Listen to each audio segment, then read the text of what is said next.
Good afternoon, everyone. Welcome to week 2 of ATM Atulit Trainer Matrix, the Storytelling Challenge. So, last week we broke the ice. This week we are going to bring life into our sessions. So, how are we going to do this? Through stories that teach us trainers and inspire us, and by telling the same, inspiring others too. Because every great trainer isn't just a speaker, they are a storyteller. So today, each of you over here will share 2 minute stories that you can use in your training, motivational, humorous, or lesson based. And guess what? One of you will soon earn the title of storytelling champion. The winner will be announced next week after all the scores are reviewed. So, before we start, drop one word in the chat. What does storytelling mean to you?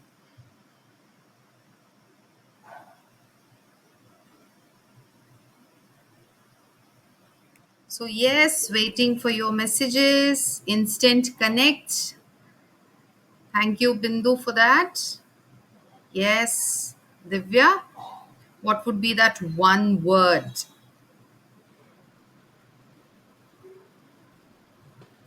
Okay, right. So, yes, here's how today's challenge is going to work. Each trainer gets 2 minutes to share their story. It could be something funny, inspiring, or a real life lesson from your training journey. Scoring will be out of 40 points as usual. Content and relevance 10 points. Delivery and voice modulation, because it is storytelling and narration, 10 points.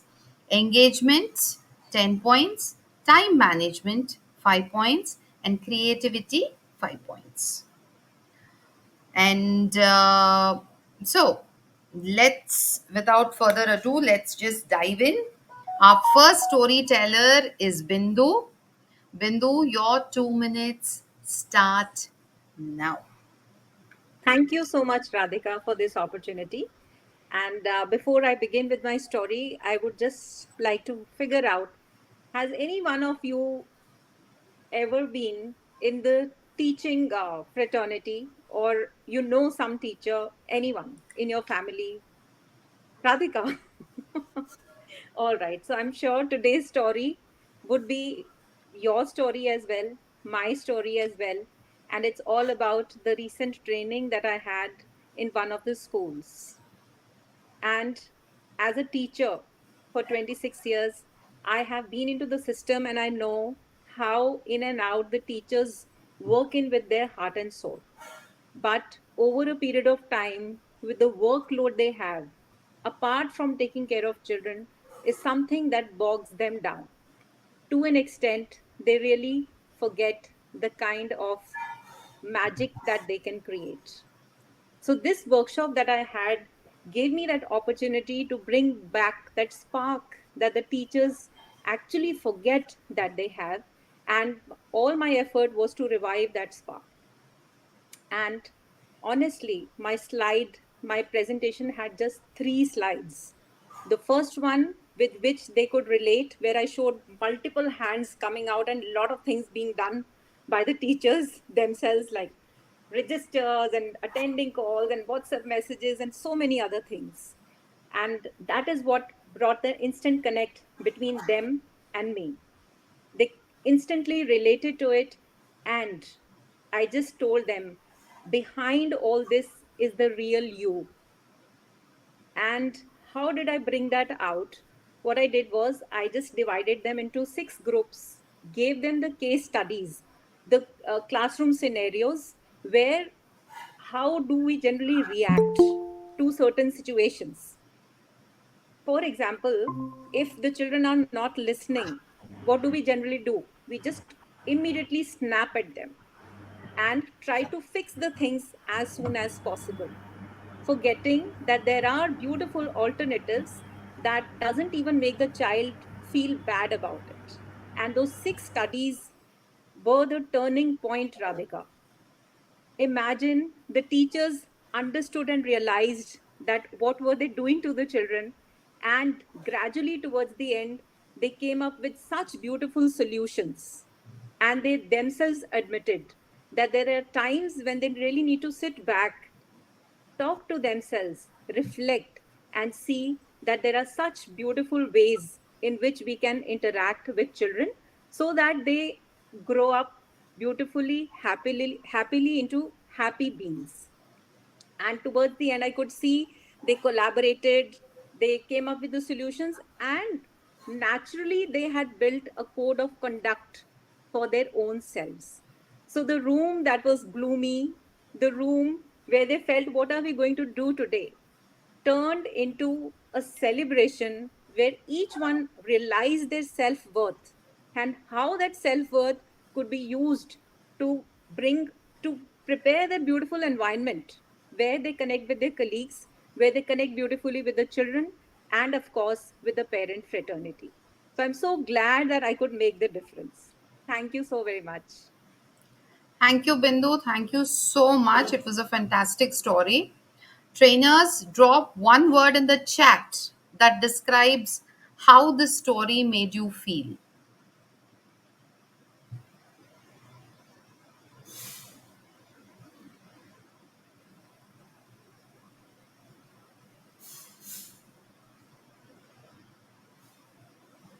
Yes, Abhijit, it was reassuring, and Divya, it was relatable. Yes, thank you. Thank you for your input. So, yes, over to the next storyteller. We have with us Abhijit. And Abhijit, yes, on to your story. Yeah, thanks, Radhika.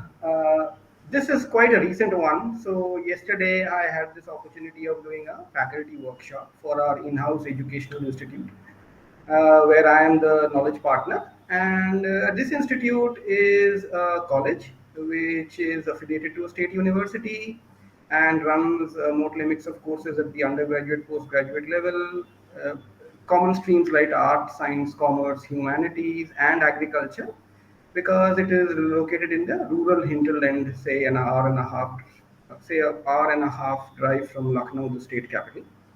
And being in the rural hinterland, it also has that responsibility on itself to upgrade the level of the kind of students that are in the vicinity to an extent to be equal to their urban counterparts in case there is a difference, which I don't agree at all. It's the way you groom them. And then getting to the mainstream. So students, before even you touch students, you need to touch those folks who are actually shaping them. So faculty. So the purpose of this workshop was so that the faculty unite and collaborate to firm up the institution to a point where the institution can achieve its own goals, as also loop it back to the faculty in terms of rewards and recognition. So I did an unusual exercise. So I asked the faculty to sit the way they want, comfortable with the kind of colleagues they are, no rules. But you have to sit in a straight line. I mean, you can't sit in a very scattered way, because then the philosophy of the exercise will fail. So I asked the faculty, the whomsoever is sitting on your left and on your right, just write their names on the piece of paper and write down one reason for which you might get into a conflict with them. So this was like turning conflict management on its head, because we have been groomed to look at conflict as something which is dark, but conflict also has a brighter side. So when, say, rebels, when they do conflict, they are telling you very clearly that uh, your which were your benefit or your care is at the center of my actions, for which I'm ready to engage in a conflict to make you feel the standpoint that I come from, and then we will debate on that standpoint and come to a agreement on how we go forward. Except that conflict should not be a mechanism to settle other problems with that person. So if it's an ego, for example, if you want to tell that I am better than him, which doesn't work in the in the hindsight. So conflict should be a mechanism to bring out the best by debating and healthy debate. So these persons looked at me with a lot of dismay because no one has ever told them to look at a way by which they could collaborate by clearing the blocker, which is actually seeking to make them come together and work together. Because collaboration needs a raw material. The raw material is that I should be willing to work with you first. Okay, so either you drive that by saying that rewards will not come to you, your appraisal will go back. So that's the fear mechanism. So fear mechanism doesn't work very well with adults because they understand other range of emotions as well. So the moment the fear escapes, they will come back to the same being for which they are uniquely programmed, their basic personality. So they did write down each other's conflicts. Then I told them, then who is the guy who is courageous to say that, hey, I do have a problem, and I think this problem might escalate into a conflict, which needs me to regulate my emotions towards that person. And that person has done the same thing towards me as well. So he or she would regulate the same towards me as well. So when you are removing blockers and both of you have a common intent of firming up the organization, then the debate becomes healthy and you start looking at the brighter side of things. So they were programmed to teach the syllabus in the manner it is written in the books. The examples were from the books. That 360-degree approach of how you apply knowledge to make a change. That is where the difference between knowledge and skill comes. So my exercise was meant to break the shackles of their thinking and convert whatever they teach into skill by taking examples which are drawn from the outside world. Now, in taking these examples, today it's a confluence of disciplines. We understand, right? So you start in the HR parlance, I hope all of you would relate. We start as a V type employee, that is V for Victor, and end up as a T type employee, that is T for Tiger. So this exercise actually gave them a shrug in terms of looking at a disagreement in a manner that this disagreement, if I remove this, will bring in profits for both of us as well as the institute so that we collaborate on making these two disciplines combine and bring up the common. So, for example, a mathematics professor, if he combines his understanding with a physics professor, so he would actually be preparing people to understand the role of data science, right? Or the role of data science in something where physics is very important. So, for example, space exploration. So the philosophy was actually from STEM education. So every product has some science, some technology, some engineering, and some mathematics built. So I wanted people from different disciplines to combine and come up with use cases which will have an understanding from the various other subjects that is being taught by different professors. So it is different professors, but in the same mind of the students, it's like a confluence which relates them to a problem which is there in the outside world. So this was my intention, and it worked very well. I mean, I was a little surprised that because no one had taught them that something which is crass bad over such a huge period of time was actually good. But your intention, that is where EI comes in. What is the intention behind which you are engaging in this conflict of creating? But then I told them with a rider, and here I'll stop. I'm also looking at the timer. Radhika is very, I know all of this is getting recorded, so bringing some humor. So I told them that please, conflict is not such a great thing that you start creating it. So don't enter in the classroom and start breaking fans to create a conflict and say that, look, I created a conflict and now I want to look at the brighter side any which ways and do certain things. Create a conflict when it is a conflict of ideas. So someone looks at it from a different lens, another one is looking at it from a different lens. Combine both these two and then bring up with something which is in agreement to all other lenses which are there. And that's how I think innovation happens, and that's how I think people grow together. Because as they say, if you run together, you run far. But if you run solo, you might run fast, but you will not be able to run or go far. So that was my story. I hope it was relatable. And in case you are surprised at this, that's a good enough sign for me. But because you should be surprised in case it has not never happened. For me, it was an experiment. Yeah. Thank you. Thank Yes. you. Thank you, Abhijit. That was really enlightening. Over to you, Divya. Uh, your storytelling. Your time starts now. Radhika, I'll do it on Friday. Okay, right.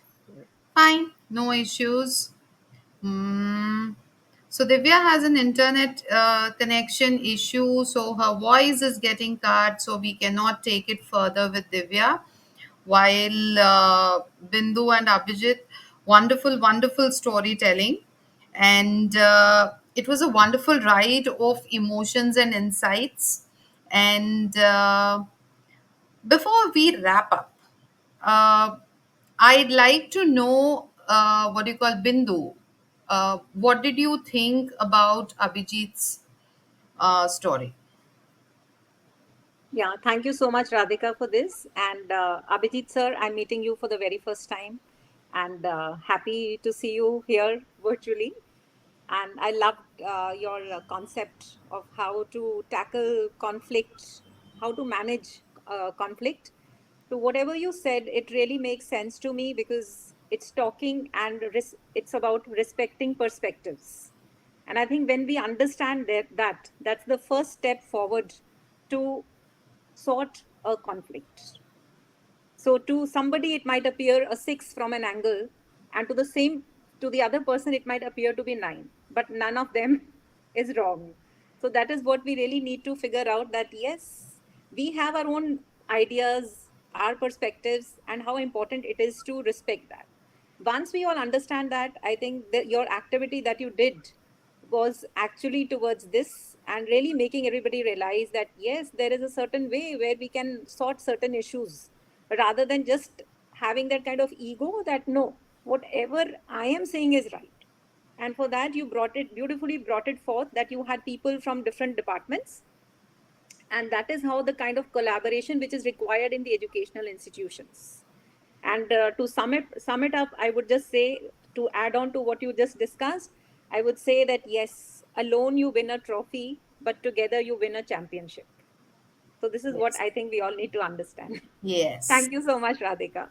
Welcome. Thank you, sir. Abhijit wasn't here when Bindu was narrating her story. Divya, by chance, would you be able to put in a sentence or two as to what you got out from Bindu's story? Yes, I think Bindu, through her narration of storytelling, tried to explain us, the situation wherein trainers, teachers, and people who are in the field of teaching also have their, kind of issues which is never brought to light.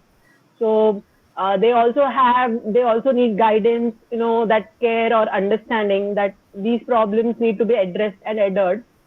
So that was what Bindu tried to tell us through her story. Hope I could sum it up rightly, Bindu.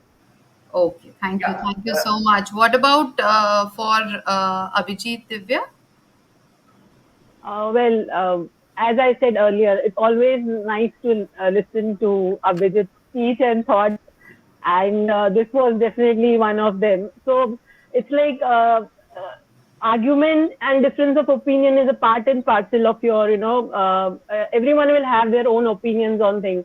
Coming from an engineering background, we had so many disciplines who had to collab and come through and give an opinion. And we faced this issue multiple times. Everyone had, there were many departments involved, and we had to um, um, we had to come to a common consensus to go forward. So there were many issues. We had multiple arguments, but at the end of the meeting, when we used to get up, we used to be on common front that the plant or whatever engineering needs to be done, that needs to be on the track.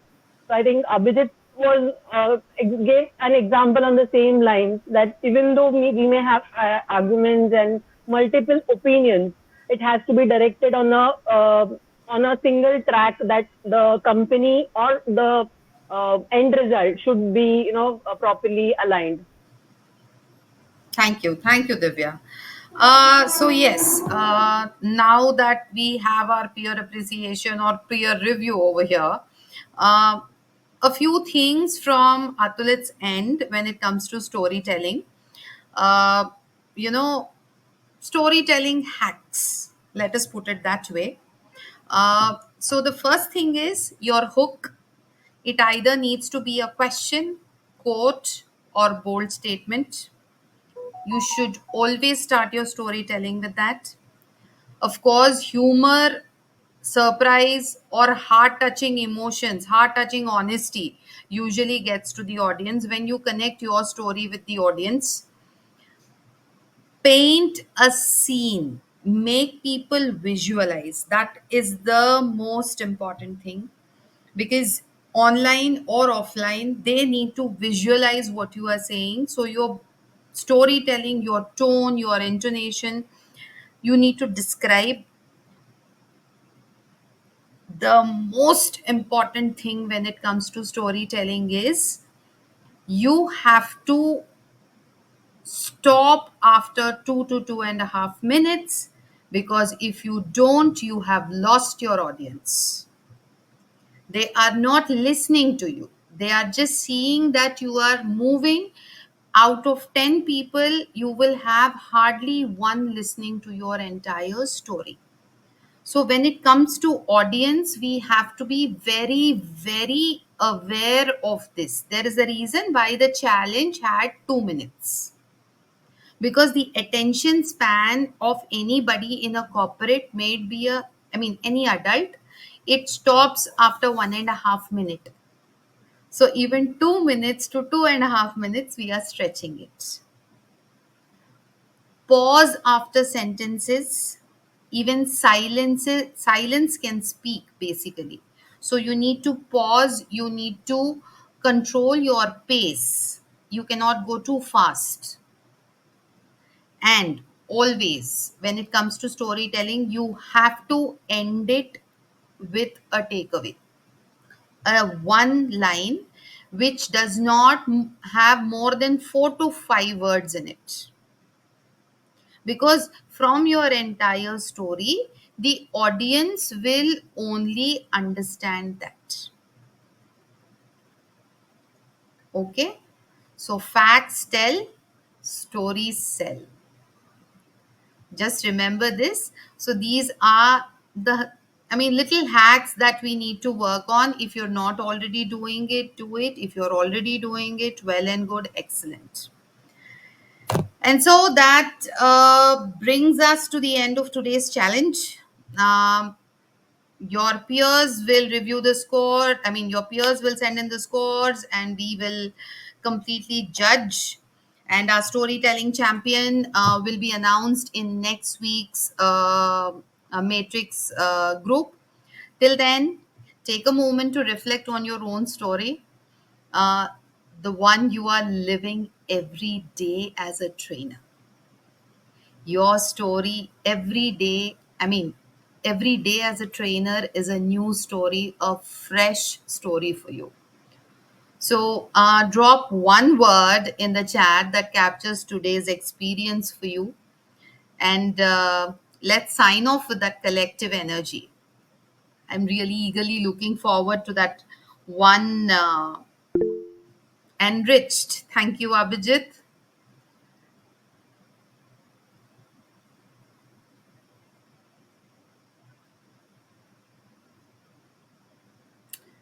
So yes, okay. Thank you, storytellers. Bindu inspired. Thank you so much. It is a wrap from us at ATM, Atulit's Trainer Matrix, and a goodbye from Radhika Kotha, your host. See you next week with a fresh challenge.